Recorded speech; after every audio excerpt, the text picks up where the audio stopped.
ஜெய ஜெய சங்கர ஹர ஹர சங்கர மகா பெரிவா சரணம். அனைவருக்குமே வணக்கம். நமது வீட்டில் நாம் அனைவருமே காலை மாலை என இரு வேளைகளிலும் விளக்கை ஏற்றி கொண்டுதாங்க வந்து கொண்டே இருப்போம். நாம் இப்படி விளக்கை ஏற்றுவதால் மட்டுமே நமக்கு இருக்கக்கூடிய பிரச்சனைகள் என அனைத்து விதமான பிரச்சனைகளும் தீர்ந்து விடாது, நினைத்தது நடக்கவும். அது மட்டுமல்லாமல் ஒவ்வொரு விளக்கையும் இப்படி ஏற்றுவதன் மூலம் நமக்கு இருக்கக்கூடிய ஒவ்வொரு பிரச்சனையும் தீர்ந்துவிடும் என்று பெரியவா அவர்கள் நமக்கு முன்கூட்டியே கூறியிருக்கிறார். எனவே அதன்படி நாம் நம் விளக்கேற்றும் திரியில் இதை போன்று மாற்றங்களை செய்துவிட்டு விளக்கேற்ற வேண்டுமாம். இந்த மாற்றங்களினால் நமக்கு இருக்கக்கூடிய ஒவ்வொரு பிரச்சனைக்கும் ஒவ்வொரு தீர்வுகளானது கட்டாயம் கிடைக்குமாங்க. இது மட்டும் அல்லாமல் நாம் தினமும் இந்த செயலை செய்ய வேண்டுமாம். நாம் மட்டும் இதை செய்து பயன்பெறாமல் நமக்கு தெரிந்தவர்களுக்கும் இதை கூறி அவர்களையும் இதை செய்ய சொல்ல வேண்டுமா. அப்பொழுதுதான் உங்களுக்கும் பெரியவார்கள் அடிக்கடி கூற வருவது ஒன்றே ஒன்றுதான். நாம் மட்டும் அதாவது எல்லாத்தையுமே செஞ்சு நம்ம மட்டும் நல்லா இருக்கணும்னு நினைச்சோம்னா ஒருபோதும் வாழ்க்கையில வெற்றி பெற முடியாது. நமக்கு தெரிஞ்சவங்க எல்லாத்துக்குமே இதை கூறி அவர்களையும் இதை செய்ய சொல்லணும். அப்போதான் நம்மளுடைய வாழ்க்கையும் நல்லா இருக்கும் என்கிற மாதிரி பெரியவா அவர்கள் அடிக்கடி அவரது பக்தரிடம் கூறுவாங்க. அதைத்தான் நாமும் நம்ம சேனல்ல தற்போது சொல்ல போயிடும். அதை நீங்களும் உங்களுக்கு தெரிந்த நபர்களுக்கு கூறி அவர்களையும் இது செய்து வர சொல்லுங்கள்.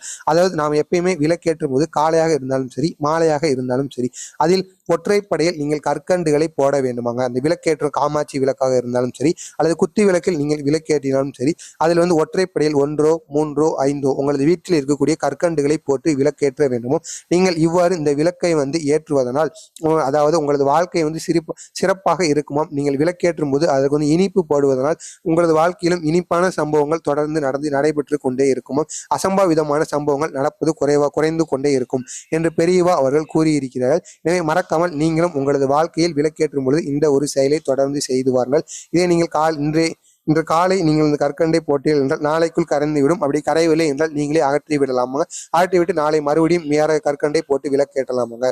அதற்கு அடுத்தபடியாக நம்ம தினமும் விளக்கேற்றோம் அல்லவா, அந்த திரியோட மாற்றத்தை நம்ம மாற்றம் செய்யணுமாங்க. திரியை நம்ம மாற்றி அது வெள்ளை திரியிலே மட்டுமே நம்ம விளக்க ஏற்றாம கடைகளிலே கிடைக்கும் மஞ்சள் திரி, பச்சை திரி, அந்த போன்ற திரிகளானது கிடைக்கும். அந்த திரிகள் மூலம் நமது வீட்டில் விளக்கேற்றுவதன் மூலம் அதிலும் மாற்றங்கள் ஏற்படுமாங்க. ஒவ்வொரு திரிக்கும் ஒரு மாற்றங்களானது இருக்குமாங்க. மஞ்சள் திரியில விளக்கேற்றுவதனால நமக்கு இருக்கக்கூடிய கஷ்டங்களும் நம்ம நினைத்ததும் அது மட்டும் இல்லாமல் நம்ம தொட்ட காரியங்களும் சிறப்பாக நடக்குமாங்க. நீங்க சிவப்பு துணி, சிவப்பு திரி, பச்சை திரி நீங்கள் விளக்கேற்றுவதனால் உங்களுக்கு இருக்கக்கூடிய கடன் பிரச்சனைகள் அனைத்து பிரச்சனைகளும் நீங்குவதற்கு அதிகப்படியான வாய்ப்புகள் இருக்கிறதாம். நீங்கள் சிவப்பு திரியில் விளக்கேற்றுவதால் உங்களது வீட்டில் மங்களகரமான காரியங்களும் அது மட்டுமல்லாமல் நீங்கள் புதிதாக தொழில் தொடங்குவதாக என எந்த செயல்கள் செய்தாலும் அன்றைய நாளன்று அது சிறப்பாக இருக்கும் என்பது போலும் பெரியவா அவர்கள் கூறியிருக்கிறார்கள். ஒவ்வொரு திரியிலும் விளக்கேற்றுவதன் மூலம் ஒவ்வொரு பலன்கள் நமக்கு கிடைப்பதற்கு அதிகப்படியான வாய்ப்புகள் இருக்கிறதாம். எனவே இந்த செயலை நீங்கள் தொடர்ந்து செய்துவார்கள். விளக்கேற்றுவதை நீங்கள் வெள்ளை திரியில் மட்டும் விளக்கேற்றாமல் இதை போன்ற கலர் திரிகளும் விளக்கேற்றுவதால் ஏகப்பட்ட நன்மைகள் நடக்குமாங்க. இதை பெரியவா அவர்கள் அவரது பக்தர்களுக்கு முன்கூட்டியே கூறியிருக்கிறார். நீங்களும் மறக்காமல் செய்து வாருங்கள். உங்களுக்கு இந்த வீடியோ பயனுள்ளதாக இருந்துச்சுன்னா மறக்காமல் லைக் பண்ணிட்டு சப்ஸ்கிரைப் பண்ணிட்டு பாருங்க. அப்போதான் பெரியவா பற்றிய அனைத்து செய்திகளும் அவரை பற்றிய மகிமையிலும் தொடர்ந்து உங்களுக்கு வந்து கொண்டே இருக்கும். உங்களுக்கு இதே போன்ற பெரியவா பற்றி எளிய பரிகாரங்கள் தொடர்ந்து வந்து கொண்டே இருக்க மறக்காம நம்ம சேனலை சப்ஸ்கிரைப் பண்ணி வச்சுக்கோங்க. ஜெய ஜெய சங்கர ஹர ஹர சங்கர மகா பெரியவா சரணம்.